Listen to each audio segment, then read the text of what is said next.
Hello, welcome to the Edmunds CarCast podcast. I'm Matt, the moderator, DeAndrew, here with Alistair Weaver. Welcome back from a little Thanksgiving break. Yeah, it was great.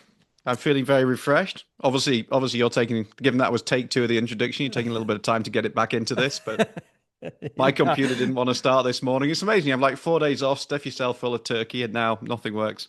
Yep. Is But Thanksgiving definitely something that you guys have figured out? yeah, I mean, look, I've been here Yeah. 7 years now. I think Yeah, it's maybe becoming maybe more than that, right? More than 7 years? 2018 I arrived. 2018 I Yeah. got off the boat. Okay. Um, Yeah, no. I mean, Thanksgiving's lovely, actually. It's a really nice American tradition, which we didn't celebrate in the UK, which we really embraced here. So, yeah, we had a nice little week in Mammoth as a family of four. So, it was good. Lots of overeating, but a bit of skiing to offset it as well. So, it was good. Okay. Yeah, so I stayed in town and met up with some friends, but looking forward to a couple of little road trips in December, probably Arizona and possibly Vegas again, although I was just there for the SEMA show. And starting to think about what would be a good vehicle or good vehicles to take. But you just, I'm sorry. So, it's not happening this morning. Shall I keep speaking? If you're not watching on YouTube, Matt's having a bit of a coffee fit. All right there, buddy. Yes, You're good? I survived. My eyes are watering now, but I survived. You just came back from your road trip with the family, and I want to talk about what you guys drove so I can kind of figure out what it is that I should be taking on my road trips. Yeah, well, the Northern California where it is. I mean, Mammoth is for American geography is sort of up near San Francisco, but obviously inland and in the mountains. Proper ski resort, and we're very privileged to have the Edmunds fleet to call upon, and we took the Lexus GX, which is the overtrail version, has the big off-road tires, and actually we thought was perfect for the job in as much that there'd been a dump of snow. We didn't know whether it was going to snow a bit more. So the ideal car, really massive trunk, throw everything in, put fit for purpose, and also like the fact that it's quite utilitarian. Is the rubber mats, everything else. When you're going properly outdoors, you're throwing wet ski kit in. It is fit for purpose. It's like Right. reminds me of what a Land Rover Defender in some ways used to be. Kind of still is, but also kind of what it was in its original form. But, and I think this is probably what I'm talking about, there are a couple of things about it which irritate me and seem really kind of odd as part of the way it's been put together. Okay. But firstly, I mean, the fuel consumption's bad. And I mean, typically getting mid teens. And it seems that it doesn't matter whether you're cruising it around LA or whether you're taking it up the highway, you're getting somewhere in the teens. V6 engine doesn't have the hybrid that you get in the Land Cruiser. Combine that with off-road tires, big heavy vehicle, body on frame vehicle. So it's not surprising you don't get great fuel consumption. But the problem is it also has a pretty small tank, 21 gallons. So on paper, 15 times 21 gets you just over 300, but in the manner of an electric car, you never quite go to zero. So realistically, you're filling up every 250 miles. So on a journey like Mammoth, it means that you fill up at the beginning and you're going to have to stop again before Yeah. you get there. Now, okay, it's a bit of a first world problem, but I mean, obviously, it's a lot of money in fuel. And you might say, well, this is an 80 grand vehicle. If you can afford 80 grand, you can afford the fuel. Okay, but, still a lot of money. But then the fact that, you're just constantly fighting the range. It made me laugh, actually. I was driving through LA to get up to the highway, and Hmm. there's a big Toyota advert at the moment for the Camry, which of course is a hybrid, and it's saying like 600-mile range, and that's the big sell. And I was like, yeah, I'm literally sitting in a Toyota which does barely 250 miles of realistic range. So that was the first thing that's kind of irritation. The rear leg room, my 6.5-year-old jumped in and had her booster seat in and started complaining about leg room, which is crazy in a vehicle that's this big. But the wheelbase is actually relatively small, and the rear leg room relative to the size of the vehicle is not that great. Massive trunk, rear leg room. So if you're buying it with teenage kids and you're tall yourself, that's a challenge. And then the third thing, now this really is a first world problem, but made me think a lot while I was over there and driving back about like manufacturers that just kind of get their product, little bits and pieces of their product that cause massive irritation.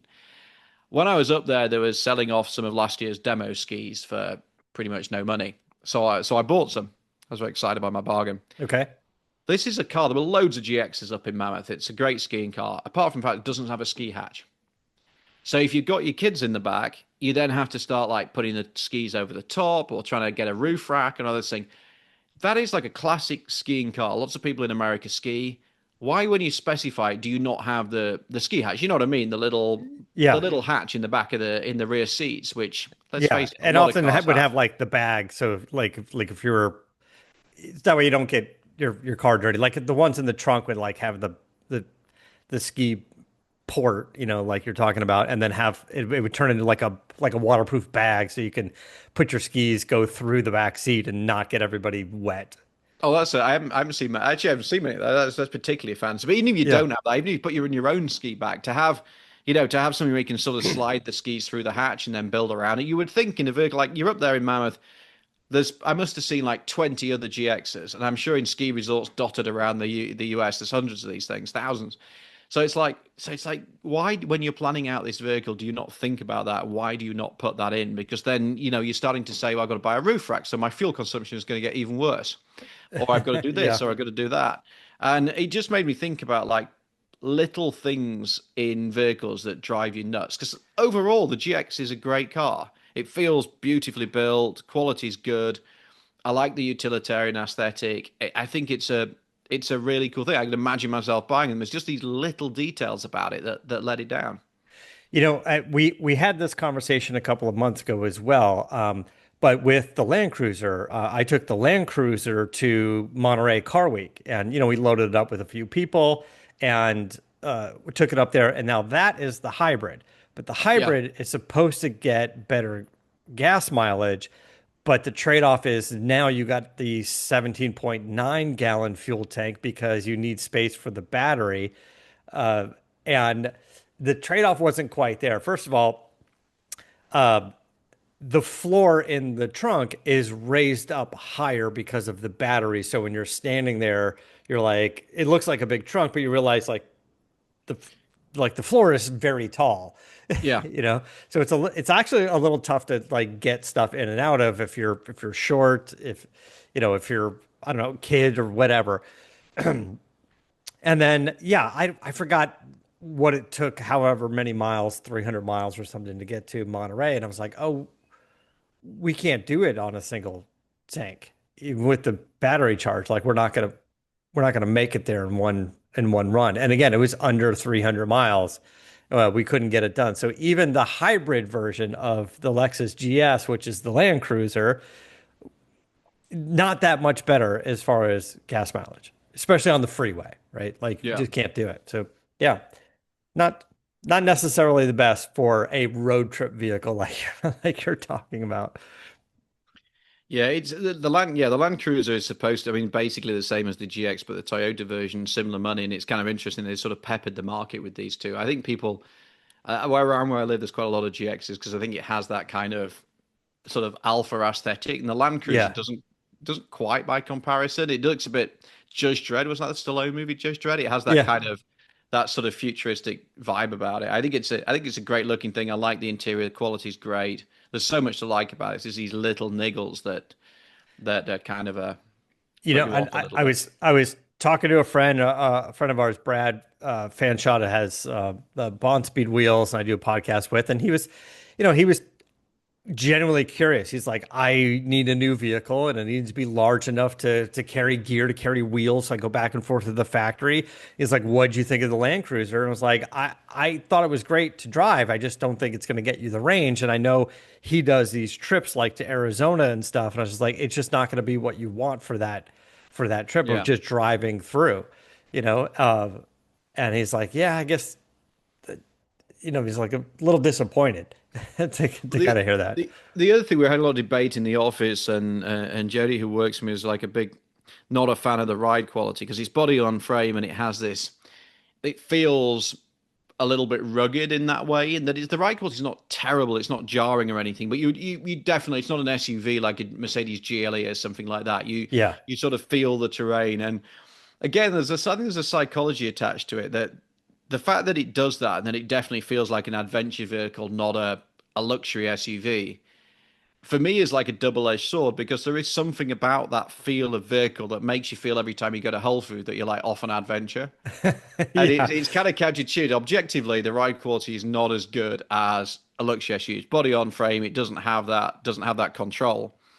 But there's also something kind of perversely that I find quite exciting about that because I've been lucky enough to do quite a lot of off-road adventures and stuff, and it gives me that feeling of, you know, endeavor in a way Yeah. that a luxury SUV doesn't. So, one of my neighbors actually just bought a GX, and he stopped me yesterday, and because I always different cars outside the house in the neighborhood, they always come and ask me what I think of various stuff, and he has a house in Mammoth and had actually been up there, and he had a Rivian R1S and still does. And he's just bought a Lexus GX, obviously doing pretty well for himself. And I said, so like, you got the Rivian and now you got a Lexus as well. And he said, look, I've been driving EVs for 10 years. I started with a Nissan Leaf.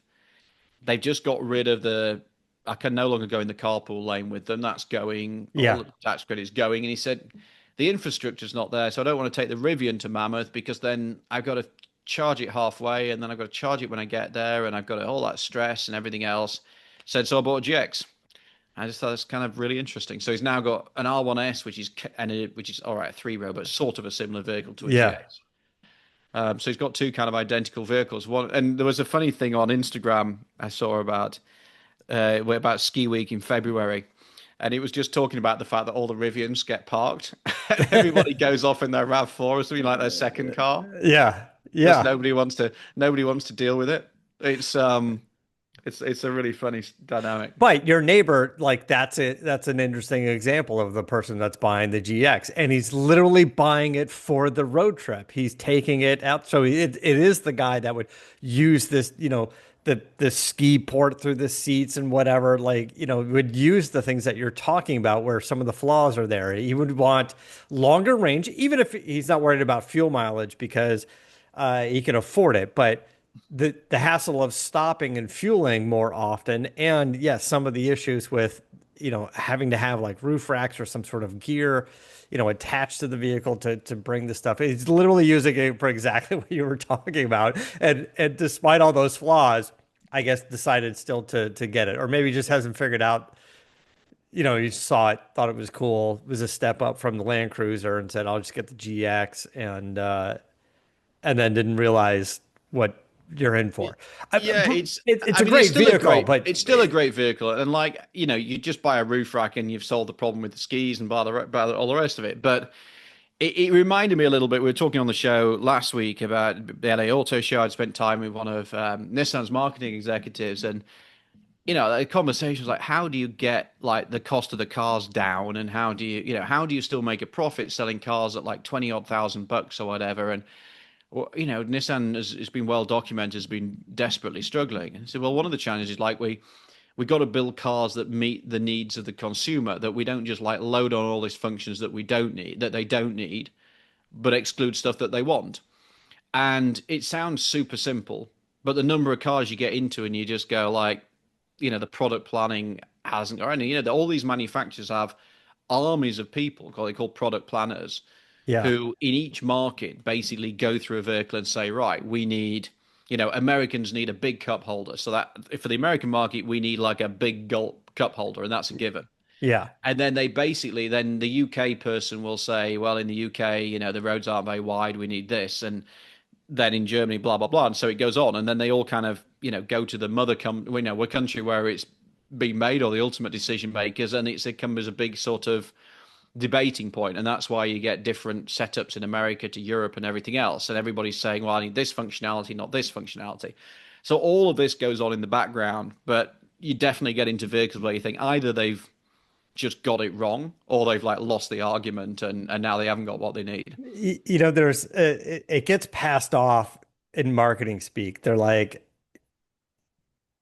when they start giving you like too many touchscreens and these features that nobody asked for, it gets sold to you as this is the future of of the automobile, right? It's going to do this, and it's going to do this, and it's going to self-drive, and there's going to be hand gestures. You're going to wave in front of a screen, and it's going to raise the volume Yeah. of it, like Oh, stuff that was nobody the asked for. BMWs, wasn't it? Like Yeah, where right. you do Like, like a yeah. little wavy finger thing. Yeah. Right. So things you never asked for. Yeah. But and it gets sold to you as this is the future of the automobile, right? Yeah. But where the automobile companies do the opposite is actually in the truck world, like Ram and Silverado and Ford F-150. Their whole thing, every media thing we ever go on to, they're like, we listen to the customer. We listen to the customer. You want big buttons on the outside so you can wear your gloves and tap your code in to unlock your car. Or you want grippy handles, and you want the step that comes off the bumper, and you want the tailgate that flops in three different directions.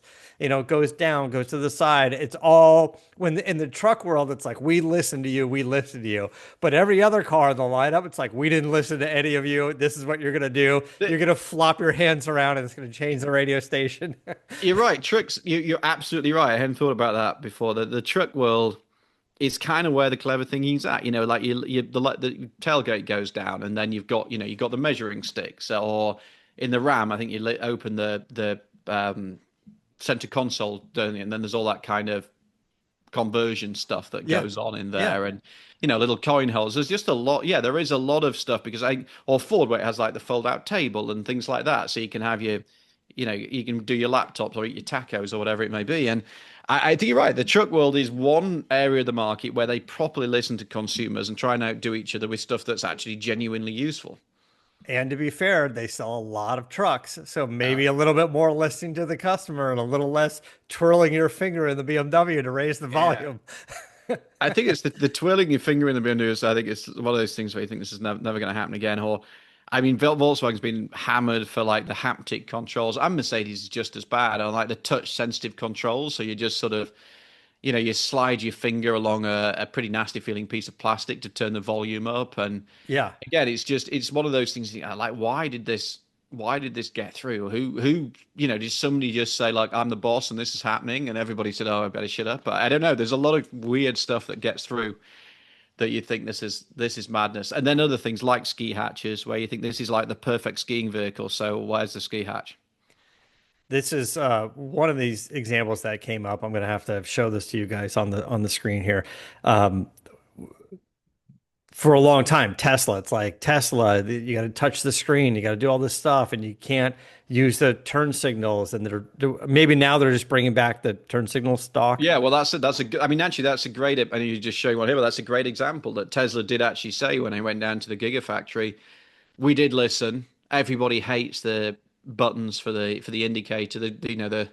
The stalk is back, and that was a good example of. And like Honda brought back the volume control because Yeah. everybody squeaked about the fact that it's now really hard to adjust the volume. But yeah, when the aftermarket has to solve for stuff, that's a So bad moment. this is a genius little thing. We're looking at this picture here. It's the bottom of a Tesla screen, and there's this button bar. There's an aftermarket company for about $200. This double stick tapes onto the bottom of your screen, and I guess it's using Bluetooth or some sort of app or whatever. And it gave an actual buttons and turning knobs for like AC controls and temperature and AC fan and unlocking the doors and stuff, just like things you just want on a regular basis.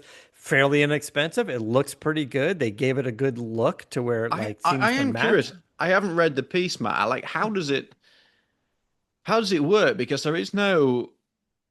I mean, is it Yeah. Bluetooth? Is it Yeah, uh, I think it was how does it actually Bluetooth. how does it actually sort of tap into the functionality? Is it using like the app? I don't know. How is it, or is it basic because you can do those things through the app on your There's phone? a way to like program the things through the app on your phone, so becomes just Oh, a button controller for the app. it becomes like a control bridge thing. Okay, now Yeah. I get it. There's a lot of clever people. Right. I'm not So great on this stuff.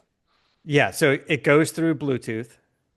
And then you're right. It just kind of controls the apps. So you can like fold the mirrors in and out. And then so here it says that it plugs into the OBD port, Right. right? So It's yeah.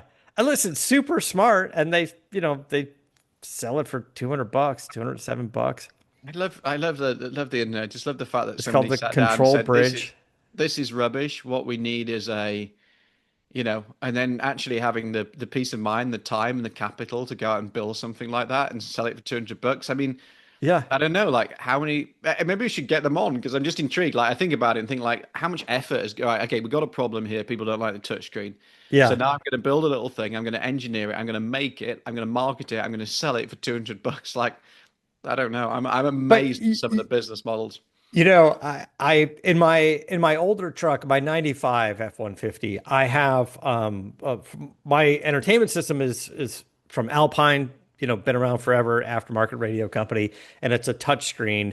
But it has like on the touchscreen the volume controls on it, and they're a pain in the butt. I hit it all the time. The volume doesn't do anything. They're just kind of flat buttons. Yeah. There's no knob. Especially in an And old car where like you're bouncing yeah, up and and down I'm all the time. bouncing around all the Yeah. time, and and soon after that was released, they came out with a giant knob that is Bluetooth and has like a double stick tape, like pad on the back, and Yeah. you can mount it on the backside.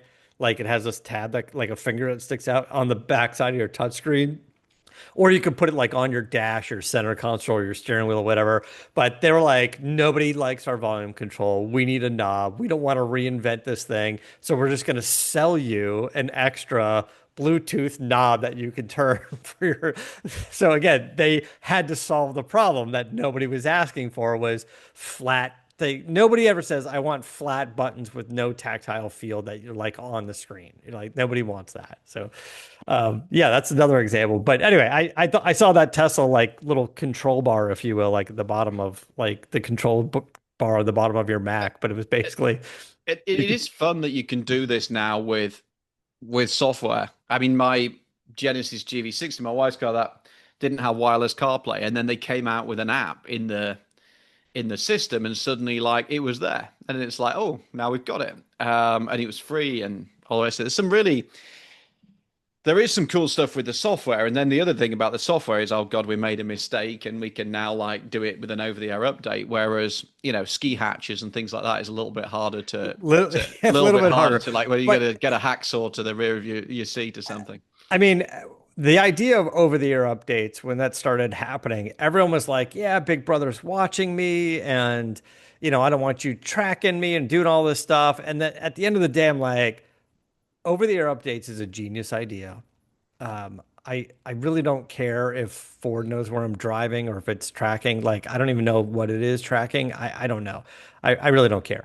But uh, the updates and stuff that have been sent over, like if you think about, you guys mentioned Lucid and even my Ford Lightning, like all of these vehicles have gotten so many significant updates that have been useful. And hopefully it's because of feedback from customers going, not just what's broken, but you think about it like your phone. It, by the way, like if my truck is tracking where I am, what difference is that? I have the phone in my pocket every time I'm driving the But truck do anyway. you know what? Like we years ago, we don't use it anymore because we're generally on an Apple in my household. But yeah, we had what's it called? Alexa. Yeah. Everybody's going, oh, I don't like this. Alexa's listening to everything. I was like, yeah, so is your so is your phone, so is your iPad, so is like I don't know. I also like I don't. What am I doing that's so? I can't think of anything particularly in my life that is of significant enough value that I care too much.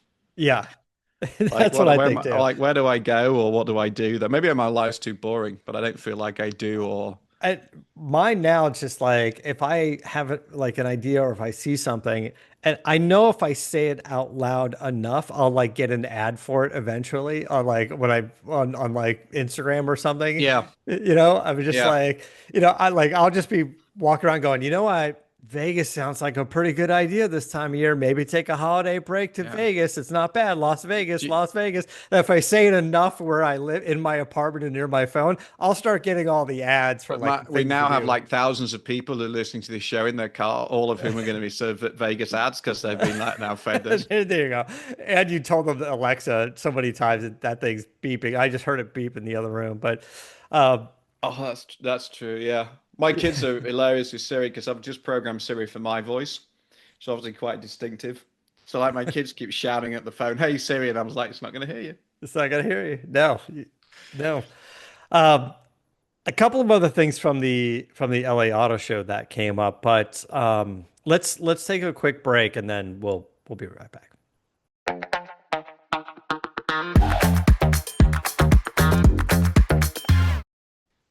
Okay, so before the break, before the Thanksgiving break, we talked about a little bit of a recap of LA Auto Show, talked about Scout, talked about the Hyundai concept. I forgot what that The, thing was called. Crater?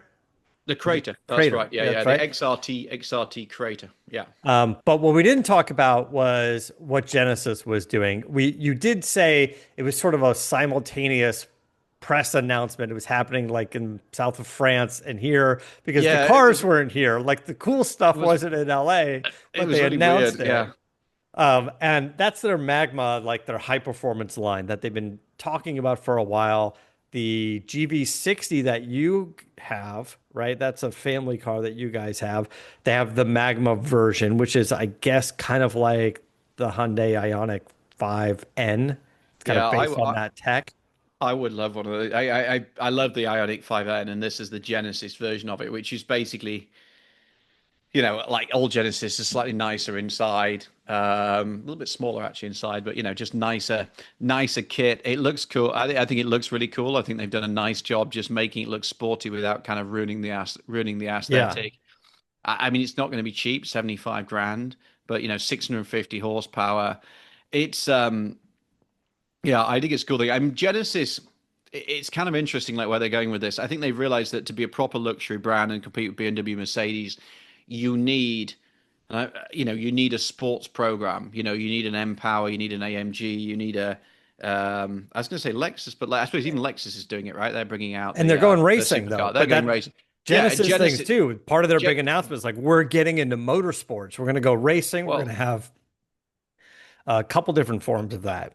That's right. And so the way they split it up is like Hyundai is like, and the mainstream brand. So Hyundai's going to do rallying because that's where they're seen. And then Genesis is going to basically do high end World Endurance Championship racing. So Le Mans, IMSA, that kind of thing. So high end sports prototype racing. And that's where they're going to be. So they're not doing Formula One, but they are going to do effectively my world, the next best thing, which is sports prototype racing. Exactly the thing that Porsche is trying to pull out of at the moment because it's too expensive and they need to save money. Yeah. And this is all about giving Genesis, I think, that credibility, that cachet, moving themselves a little bit market. So GV60 Magma is the first of it. We're going to see more of these things. They've just launched the GT car. They announced that is coming to production, which is really exciting looking mid-engine supercar. So they're following like a tried and trusted formula. Audi did it with the R8. We need to get into this market. How do we establish the brand? If you think what Audi did, they had the TT first, then they had the R8, then they went to Le Mans and won it for years and years and years. And now they're going into Formula One, and Genesis is almost following that playbook. Let's go into racing at a high level. Let's launch a supercar, in this case, the Magma GT concept, which they are going to do in production. I think it looks fabulous. And then let's have a range of performance cars that act as a halo for the rest of the range and create some noise. And let's have a color, in this case, bright orange, that kind of underpins the whole thing. So Yeah. Except is McLaren going to be pissed? Isn't it's sort orange of their papaya that's kind of yeah. there? This doesn't Theirs is look a quite little more papaya. yellow. Yeah, it's Yeah. not quite papaya. I don't know. It's a Yeah, I guess so. But like, where do you go? If you go red, it's Ferrari. Green, it's Lamborghini. Like, what do you? Yeah. I don't know. Where do you go? But it looks cool, and I think it's really exciting. Again, it's like we talked about it a lot on the show. It's the Koreans leading the way. This is a fantastic looking concept that they are saying is going to happen. Then the GV60 Magna looks cool. But then the weird thing about this whole unveil, they also had something called the G90. They had a G90 wagon. And I'm sure when they planned all this out, it's like, all right, this GT concept's going to do this, and it's going to get all this noise around the world, and then we're going to do this wagon concept. And I look at our Instagram, we've got 5.5 million organics, these non-paid organic views for the wagon concept, and about off the top of my head, it's about like 700,000 or something for the GT concept because everybody just looked and said, "This is cool. This G90 wingback concept that just looks really cool." And it's part of the Magma program. So, but it's just not orange. They released it in this green color, which was kind of a little confusing because the Magma ones are like they're doing this yeah, orange, they're trying to get us into the orange, but they're like, but the wagon's cool. It's probably not going to look good in orange, so it, let's do it this really nice green. it's basically British racing green, but Yeah, they, basically this is an Audi RS6. It's a BMW M5 wagon. It's a Mercedes AMG wagon. And it looks really cool. Talking of which, jumping back to us saying, I took a picture and shared it on my Weaver on Cars Instagram of the. I saw the ultimate skiing car when I was in. It was just sort of in the distance, and it was following a Cybertruck, but it was an Audi RS6 on obviously winter tires because it had non-standard alloys and a ski box, a big roof box on top, and yeah. it just looked so cool. It was white in the snow, massive gold like alloys for winter tires with a aerodynamic roof box, and I was like, that is cool. That's really cool. So Genesis' plan is to probably make that wagon. They're going to make the supercar, the Magma GT. Um, we're looking at the concept version, so it'll probably be pretty close to this. Uh, and then I think you were saying last week, you were like, "Hey, are you guys going to make the wagon?" And then said, "We can't confirm, but we don't really do concept cars." Was kind of their answer. Although when you ask them, "Are you going to do the Hyundai Crater?" They're like, "Nah, that's a concept No, car." I think the crater. No, actually, I think the crater is going to happen in some form. I mean, I think that's a concept, but we talked last week about the Ionic 5. Everybody went, "Oh, that's a concept," and then they did it. That wagon looks very, wagon looks very production ready. It does. It looks very production ready, and so are they going? I mean, this is a massively ambitious company. You think about what they're doing across the board, from Kia to Hyundai to Genesis. They basically want a piece of everything. And now it's like, okay, now we've got this luxury brand. Now we need the sporting arm of that luxury brand. We're off to go and do Le Mans. We're going to do this. We're going to do that. We're going to launch a supercar. I mean, they're just in it, aren't they? They're like, and of course, like their chief designer, Luke Donkervolker's ex Lamborghini. So it's home territory for him.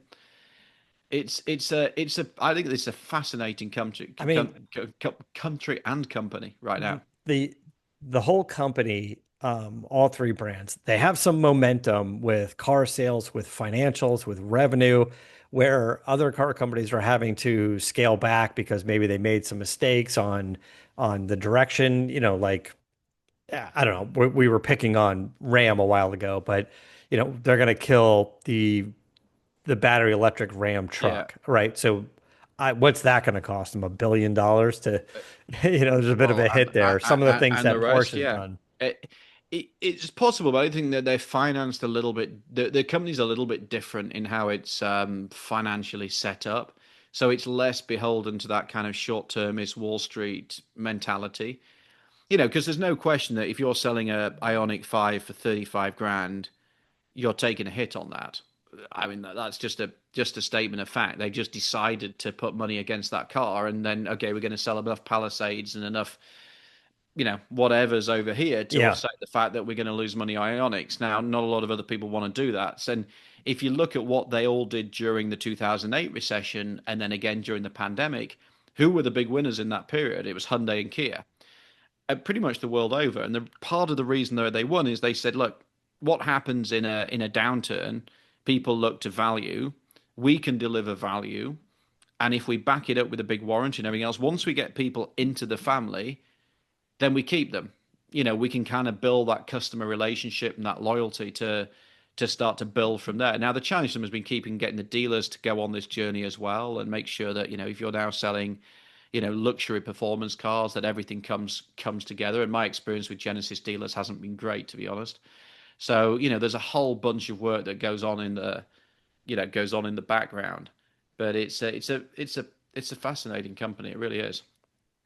How often we talk about these guys when compared to the sort of Toyotas, and I suppose we talked Yeah. about Toyota at the beginning, but it's where the exciting stuff is coming from, much more than say Honda or something at the moment. They definitely have a lot going on. It's going to be interesting to see how they get into motorsports. Motorsports can be profitable if you're, listen, if you're Ferrari, right? That there's a business model there.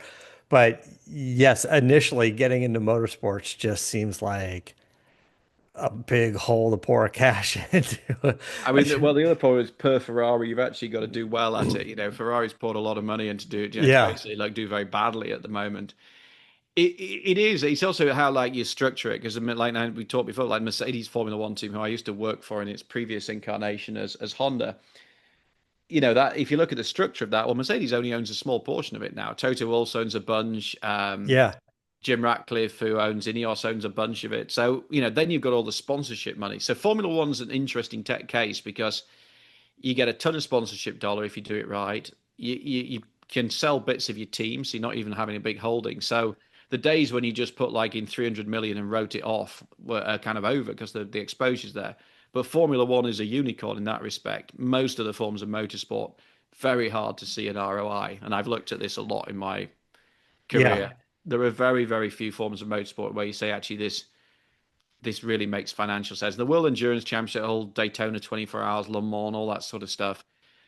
It's less about like who's watching the race and more about like what you do with it afterwards. The fact that you go into a dealership and you've got all these like cool posters of this epic Yeah. looking car, and so it's more about the brand stuff than it is about people, everybody sitting down and watching it and saying, "Oh, look, the Mercedes won." I read something interesting recently about the Vegas F1 race. Got like 1.5 million viewers on TV, and they go, it's great, but doesn't compare by any means to like the Super Bowl or even the World Series or whatever that get 15, 20 million views on something. And I go, I just think F1 is just more experiential. I think they're just trying to get people there in so many different capacities, from general admission tickets to the highest end, $1 million packages where there's a helicopter and it brings you to your hotel, and just the things that they can, the extravagance of it, I can is I think part of the allure of F1. Yeah, And it's it really, has that sort of exclusive club element to it, and I think Le Mans has a bit of that as well, but a lot of yeah, motorsport doesn't. So it's like when I used to work for like men's lifestyle, not just men's, but general lifestyle magazines back in the day. And the bits that I used to hate was always we used to do, there used to be these parties and it'd be like, hey, here's GQ and here's this party and here's the editor of GQ at this party paid for by X brand, yeah, Hennessy or whatever. And then you'd go like, hang on a minute, you're basically, I'm me as the reader of the magazine is paying for a magazine so you can have a party to which I'm not invited, basically. And yeah, I used to hate these pages, but they worked because everybody was like, by buying the magazine, I'm kind of there. yeah. It was the weirdest like I psychology. And I think Formula One has a bit of that too. Formula One is, especially like the celebrity aspect of it, it's the event where you want to be seen. Yeah. Right? Like Le Mans, cool, but if you're seen at Le Mans, like the media doesn't really care. Like No. enthusiasts will care, the car companies will care and go, you must really be into motorsports because you were at Le Mans. But if you're, Beyonce or Ben Affleck and you show up at F1 in Vegas, I think it's just about whoever wanted you to be there or you needed to be seen there or whatever. Like Uh, it's a big part of that. I didn't go this year part because I went off to Mammoth. The first year I was I on a heard in the media that you I wasn't skipped it there. this year. It was people were going nuts. It Alistair's was not at F1. extraordinary. But the first year I did go, and I had corporate access, and I was wandering down the pit lane and blah blah blah, and like that influencer type thing. There's all these influencers taking pictures themselves. I was like, I Yeah. got no idea who any. I am hopeless at this thing. I got no idea who any of you people are. Yeah. And then like I took like this sort of photograph of somebody, and I was like, look at this person like standing there doing a selfie, and then somebody said, oh, that's X, and they've got like 20 million followers or something, and I was like, I got no idea, Okay. but it is a bizarre, that whole thing to me is utterly bizarre, but it works. It works for Formula One, which I think is unique. IndyCar and NASCAR. And NASCAR has its own base, but IndyCar, is a strange beast for me because it feels a lot more kind of grassroots. But I listen. impressive technology, impressive drivers. After the F1 race, Graham Rahal posted onto X, and I love this is just perfect timing. It's genius. He was basically trolling F1 to get attention to IndyCar, and it's perfect. It was perfect. It was great. He was like, the race was kind of boring. You just go there to be seen. Like, you need more like lead changes. You need it to be like IndyCar. He's like, hey, F1, you should have IndyCar as your opening event to your F1 weekend. And it just kind of blew up. Like, media everywhere was just kind of picking up, going, Graham Rahal says if IndyCar is better and it should open. I was like, you guys are doing exactly what he wanted. So kudos to Graham. Yeah, Perfect.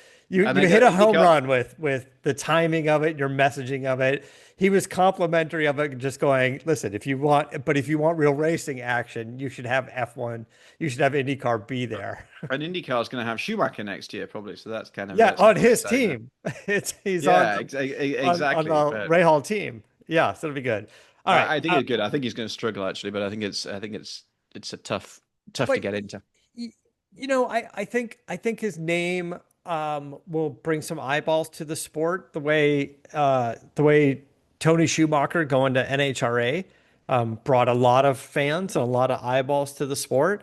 And I think that's good overall. And Yeah, it turns out that, he did it the right way and kind of worked his way up and is actually a very good driver, is a good racer. But Schumacher or Tony Stewart's done so many different yeah, things and from sprint cars and dirt tracks and all this stuff that it was I wouldn't I don't think he would say it was a natural progression for him, because the first time he got into it, he's like, this is nuts. I don't like this is a crazy thing. But overall it's adding to it. So if Schumacher can go be competitive and cordial with the others that are out there, I think it can bring some eyeballs to the brand. I yeah. think people And I want to. think I think all of that Yeah. will be true. But I know the oval stuff is for any European getting into the oval stuff is is a challenge. I talked to one driver who was immensely successful in the UK, and he said he got on an oval and it just scared the hell out of him. He was in a tin top. He was not even in a single seater, and he just said, "I don't mind admitting to you, like unless you grown up on that culture." And I remember going to Fontana in a GT 500, I think, when I first arrived in America, and being on the oval, I was like, "Whoa." I nearly understeered off into the wall on like my first contact. I didn't realize like the radius tightened. I thought it was just a genuine oval. Yeah. There's a lot of like nuances that I don't fancy it. I'll be honest with you. I've raced quite a bit in Europe and I've done some circuits over here, but I don't fancy the oval stuff. There's We've something had about it. several of the IndyCar drivers on, and Simon Pagenaud especially has been on and talking about the difficulties. He's an Indy 500 winner, Yeah, and I think if you still ask him now, he'll be like, "Oh, I like doing the road courses. Put me at Laguna yeah. Seca any day." He's like, yeah, but just very, you're right, very different and difficult in that respect. I remember talking to Mark Blundell, who people might remember a long time ago, went from Formula One to IndyCar, and he was talking about these little air pockets that you sit in. And that you get like at India, you sit in these little air pockets and your car's like floating around. And he said, like, you just never get that in any other form of motorsport because, you don't feel like you're quite in control. And, he hit the wall hard a couple of times and smashed himself up a bit. So, yeah, he could speak from experience. But we kind of got off topic here. We were talking Okay, about so Genesis and we were talking about Genesis going racing. But I don't know, like the marketing people, everybody does it, right? So you've got to believe that everybody does the analysis and says, this makes sense, this works.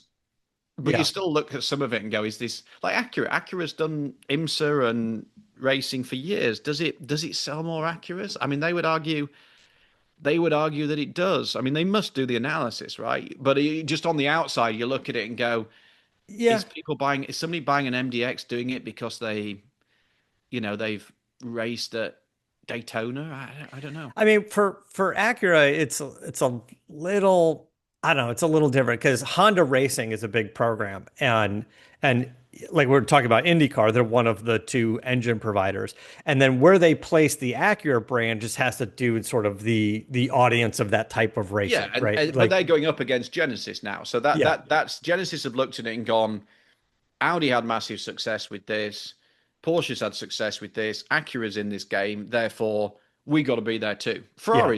Ferrari won Le Mans this year. Ferrari's there too. And, the irony is Ferrari's sports car program has been way better than their F1 program this year. But All right, so turning the page, I want to talk about the Porsche Cayenne EV. Yes. The Macan EV, I don't know, for lack of a better term, they didn't nail it, right? Like it was No. very expensive, wasn't that great. Is. Yeah. Yeah, is expensive.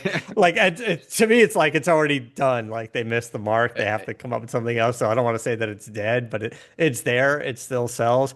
I don't. Do you guys have one? Do you own one? We're just selling the Macan actually. Yeah. For me, the problem with the Macan is that they knew the Cayenne was coming. So there's no reason for the Macan to be. I don't get the Macan. I think it's a strange vehicle. I was super excited when we bought one, and there are bits of it that's really nice. It drives really well. The quality's good. There's lots of things that I like about it. Don't get me wrong, but a lot of fundamentals. We were talking at the beginning of the show about like lots of little nuances that annoy you, but there's some fundamentals in the Macan. I just don't think it's big enough, particularly inside. Yeah. And when you think that Ionic 5, which is also a two-motor electric SUV, has way, way, way more space inside than the Macan does. And it's like, well, and I said to Porsche, well, why is it so small inside? I just don't get why is the rear quarter so small? And then blah, blah, blah. And it's like, well, the other gas Macan's also small. Yeah, but you don't need to be this small. Like, there are other Yeah. examples of brands that very successfully build electric SUVs with loads of room inside. And part of the thing was, well, the Cayenne's coming. So, if you built the Macan to be big inside, then why would you buy the Cayenne? So it's like, well, okay, the Macan's a bit small for you, just buy the Cayenne and we're done. But the Cayenne's starting at what, 110? Is that right? 110, I think 160, if I remember correctly, for the turbo version. Then there'll be lots of other examples slotted in between. But this, and also it's a Porsche, so you're going to have to add options to that. So let's say that Right. you're going to be paying like 120 plus for the standard car, and then or pick your number for the turbo. And again, it's like, okay, it's an awful lot of money. So here's Cayenne. Here's Porsche Cayenne Yeah. EV. Right. And we got what the base model, we got the turbo model. It's an And then insane amount of they'll power. slot everything in between. And the turbo's basically picking on the Taycan Turbo GT. So it's got like 1100 and So the its base full is out. 435 horsepower, Yeah, 615 pound-feet of torque. And which is then, probably fine. Honestly, I haven't driven it yet, but like on paper, I mean, sounds fine. Zero they to 60. Porsche claims 0 to 60 in 4.5 seconds. That's already incredibly fast. The Yeah, and normally turbo, they underestimate. the turbo jumps to 1139 horsepower, 1106 pound-feet of torque. Yeah, I'm a bit like, all 0 to right, 60 in 2.4 seconds. And they quarter mile in claim under 10. in 9.9. Yeah, it's a 9 second, barely, Yeah, but a nine nine second second SUV, but SUV is a quarter mile. I mean, Okay, okay. but does this solve the Macan problem? Is it I'm sure it. I mean, I'm sure it does. In that, if you look at the wheelbase, is bigger than the gas car. I mean, the Macan's already like a good sized vehicle inside. This is going to have more room inside because it's got a bit longer wheelbase. It's a little bit bigger than the gas Cayenne, but not by much. So this throwing in solves. all of the latest tech, right? Like Yeah, the most efficient battery, the longest range battery, whatever they have, the fastest to charge, all of that. there's a lot of stuff, and they're saying like the initial take on this car is a lot of initial interest. I mean, there was for the Taycan. I think the challenge with these things is what does it look like in a year or two's time when those early adopters have got it. There's a lot of interesting stuff in this car. It's going to it should charge pretty fast. It's got this like what they call it conductive charging, where basically you put a pad on your garage floor and then you can drive over it, a bit like your iPhone when you throw it onto The MagSafe. when you throw it to a charging pad. Yeah. Which again, nice idea. Is it going to change is it going to change the market dramatically? I mean, saves the hassle of plugging it in at night, but honestly, it's a relatively modest thing. It's inductive charging. It's a nice idea. It'll probably catch on, especially you put it on your garage floor, drive over it, car charges automatically. Sounds like a good idea to me. But again, is that like a singular reason to buy this? It's it's going to be interesting to see how this car is doing in a year's time, and also what the residual values look like, because the residual values on the Taycan are pretty terrible. Residual values on big Audi electric Yeah. SUVs pretty terrible. So it will I mean, be. my recommendation would be if you like this, you want to try this, you're excited about it, probably lease it. I think that's how they will be leased. But then, I you mean, know, that's what? what we've been saying about EVs for a while now, at least. But then if they put it in the lease, the problem with leasing it is like, what are they going to fix the lease cost out? And this comes back to the whole Yeah. equation, because if they reckon, if you look at a Taycan, you say, okay, well, the residuals are going to be really bad. You know, the residuals are not going to be good on this car. Therefore, we have to build the fact that the residuals are not going to be good into the lease. That means the lease becomes really expensive. Or you say, well, people aren't going to spend 2 grand a month on a lease. Therefore, we need to factor in, somehow we need to support it with money. And this is the problem that everybody's facing. It doesn't, the maths just don't work out. You know, Porsche historically has always had great residual values, particularly on its sports cars, less so on its Cayenne. Actually, the Macan has always had good residuals. The Cayenne less so. So if you take all that, you're saying, okay, but then maybe also, Matt, we go full circle to my friend across the road who's just bought his Lexus GX. Yeah. And you're going to go, okay, so I'm going to spend 20 grand more for the electric version. It's got a bit more room inside. It's the latest technology. It's kind of cool. 20 grand more than a base gas one. Okay. Then I've got but can I take Yeah. it skiing? Well, I could take it skiing, but it's going to be a bit of a stress, particularly in the snow, and it gets cold, the range goes down, and it's 20 grand more. Should I do that? Or I don't know. What's the residuals going to be? And it's just like, and then I'll sod it. Right. I'll buy the gas one. Your point about comparing it to the Macan is, in we're looking at the Edmunds website is 2 inches longer than the gas engine vehicle. The wheelbase itself 5 inches longer because you can push them out further. You don't have that engine, the gas engine in the front. So more room, more capacity, more luggage, room all around because they're taking advantage of not having that big gas engine in there, right? So you can. Yeah. And that's what's weird about the Macan, because the Macan has those advantages too, but it doesn't really capitalize on them. They just didn't do it. But Porsche's got this weird thing where they're like, we can't have the Macan be better than a Cayenne. Like, we can't have a Boxster be better than a 911. And like in theory, we could probably get it there, to be better. Let's get better balance. It's got, whatever. We just need to reel it in a little until we can figure out how to make the bigger version better. Yeah. I, Um, I mean, it's also striking that everybody else is getting, Range Rover EV is delayed. There's a lot of people delaying, what are its rivals? Well, really, you're probably looking at Lucid Gravity. I don't know whether Rivian R1 is. Rivian R1 is a bit of a different car. It's more of an adventure vehicle. Maybe there's some crossover in that it's kind of yeah. rich EV adopters that are buying it. But probably something like the Lucid is an obvious rival. But the Lucid's a lot cheaper. I mean, the Lucid's like 80, 100 grand and pretty well specified. And yeah, it's not a Porsche, and there's some build quality concerns and stuff. But there's what you think. What else? What else is there in that Cayenne market? There's not. There's not a lot out there for that big electric SUV. And And and that market will buy it because they want the most expensive one. Like, do you buy a $200,000 Range Rover EV when it comes out because it's the most expensive one?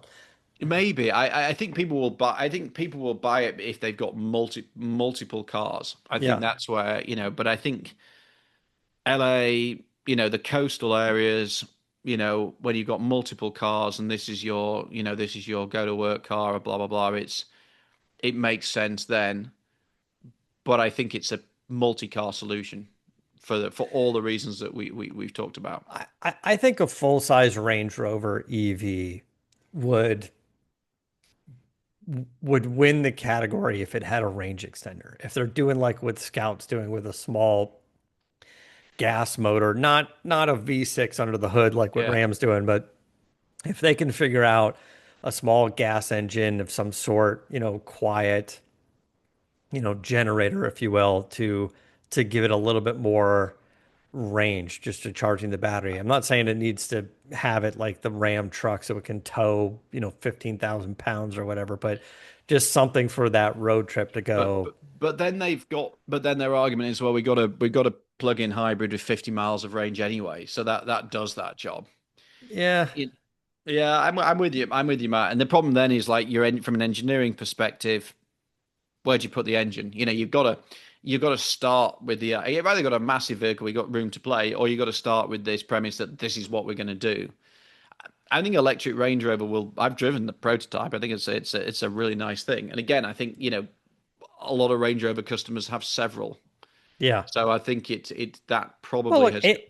if it comes in with some specs similar to the Lucid, if it can do 400 miles of range, Yeah. But because it's also going to be twice the price of the Lucid. yeah, That's the other thing. The Range Rover is going to be 200 grand. This Porsche's, the transaction price is going to be 130 probably for the standard car, 120, 130, pushing 200 if you really option up the turbo. So it's, yeah, I don't know. It'll be really interesting to see where this lands in 2 years' time as we start to see the first cars come onto the used market. What is yeah. the, RP, is it going to be like the Taycan where you get this initial burst of enthusiasm?